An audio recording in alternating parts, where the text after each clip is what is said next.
Hello and welcome to the studio. It's Vin Jelly here, and today I'm going to be showing you a video of a memorial portrait I did of an old friend, Mike Boston. Here's my Boston vacuum mount self-feeder pencil sharpener, aptly named for doing a painting of Mike.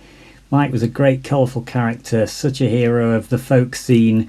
He was involved with all kinds of weird and wonderful street theatre and other types of theatre, as well as being the clown for the Morris, the Great Western Morris. And here I'm doing working on the drawing of him before I do the watercolour. The drawing probably took a lot longer than the actual watercolour because I wanted to get it really accurately. That shirt and costume were quite fiddly, and his trousers were hand painted, so the diamonds didn't always just match up perfectly, so I had to make a few little adjustments to make it look correct, and so that even if I painted it super accurately it didn't look strange, because they didn't always marry up perfectly. But honestly, it didn't matter.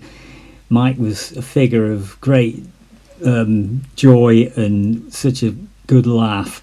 And here's the photograph on my iPad as I begin to paint the watercolour, and you can see I'm missing out the background. I'm focusing on Mike. It's all about Mike. And actually painting this watercolour turned out to be quite a sad thing for me. I've known him for probably nearly on 40 years, if not 40 years, and whenever I've met him he's always been the life and soul. And as I do this, his actual funeral is taking place in Exeter later today in about half an hour's time.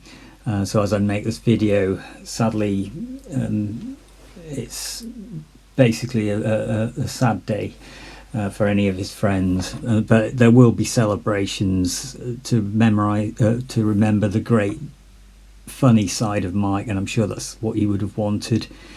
So as you can see, the subject itself is full of movement and life, and even though it was quite a dull photograph, I wanted to celebrate Mike's colourful costume and his funny character. He was always up for a laugh and always wanted to entertain the crowd, and he was excellent at that.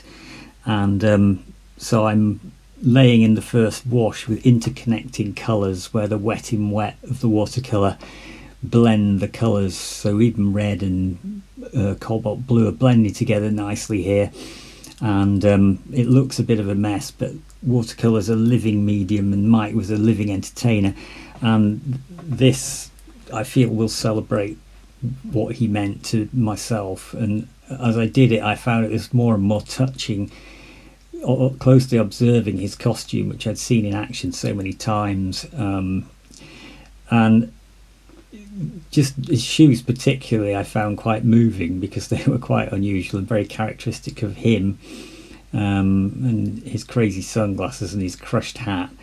It was really touching to paint this, and I really hope I've done it justice. And that what words are escaping me really. It's such a touching subject. I can't believe he's gone, but it was great fun to paint, however, and I will miss Mike. There's no doubt about it, as I'm sure many people on the folk scene across Britain who knew him so well will also miss him. He was a great organiser, involved with the Sidmouth International Folk Festival as well. So what more can I say other than, Mike, if you're up there watching, all the best to you. So carrying on with the watercolour, I'm just working away at it and wiping out various bits where the creases on the trousers need light to fall. The shirt was particularly awkward to do because, as you can see, the definition on the photograph isn't that high, so I had to kind of improvise, and those braces, the lettering had to be just right. So great fun to paint, but as I say, quite a moving thing, and hopefully this painting will be given to Mike's two daughters. So here is the final piece, and I hope you enjoyed watching the process of it taking place, and please like and subscribe. and I will see you on the next video.